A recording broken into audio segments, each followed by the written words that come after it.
Bonjour à tous, voici la revue de presse de Arnaud. Commençons cette revue de presse de ce 24 juin par le journal Le Jour qui penche sur la présidentielle de 2025 en nous informant à sa une que Léon Taylor Onana ne lâche rien en ce qui concerne la tenue du congrès du RDPC. Le Jour nous dit que l'élu s'oppose toujours à une candidature de Paul Biya, tandis que le juge qui l'a saisi s'est déclaré incompétent. Le dossier consacré à cette figure dissidente du parti des Flammes nous apprend que le conseil municipal de Monatélé dans la Léquier juge inopportune une nouvelle candidature à l'élection présidentielle prochaine. Bien plus, il conditionne l'investiture d'un candidat de ce parti à la tenue d'un congrès selon l'article 27, alinéa 3 des statuts du parti. Vous pouvez aussi lire l'interview accordée à Léon Taylor Onana qui parle de la légitimité de son combat en page 2 du numéro 4423 de Le Jour. Par ailleurs, nous apprenons par le quotidien que 450 milliards de francs CFA seront mis à contribution pour réhabiliter le chemin de fer au Cameroun.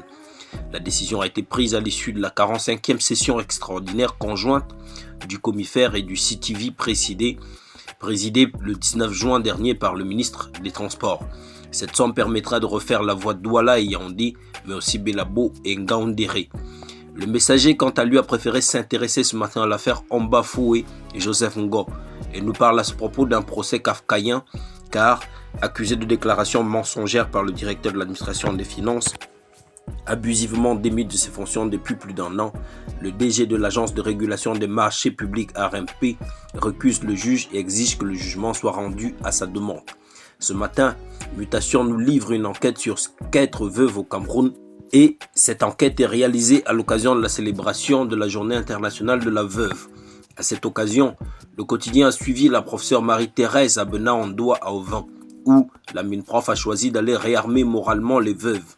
Dans la foulée, le journal a rencontré Abou, épouse Zan Marthe Minette, la veuve doctorante Voix des sans-voix. L'œil du Sahel titre ce matin sur le triomphe historique du Grand Prix de l'excellence Paul Biya à Maroua.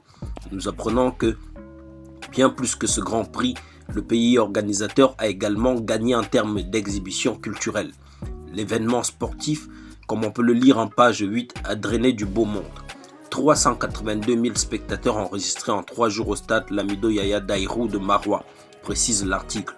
Un week-end riche en émotions et sensations fortes, en joie immense, en grande déception, en victoire éclatante, poursuit l'auteur de cet article. Du côté de Diapason, ce 24 juin, des journalistes tracent le profil du futur chef d'État.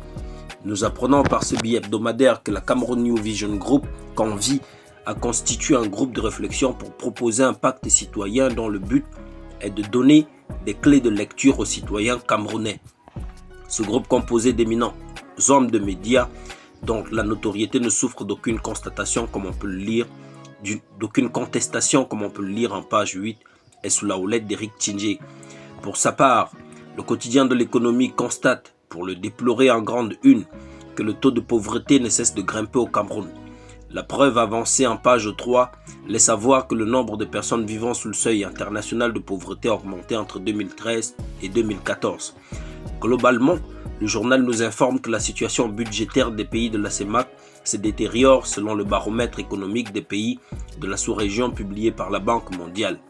Mais plus spécifiquement, l'institution annonce que le déficit budgétaire au Cameroun est passé de 0,7% du PIB en 2023 à 1,5% du PIB en 2025 en raison de dérapages des dépenses courantes.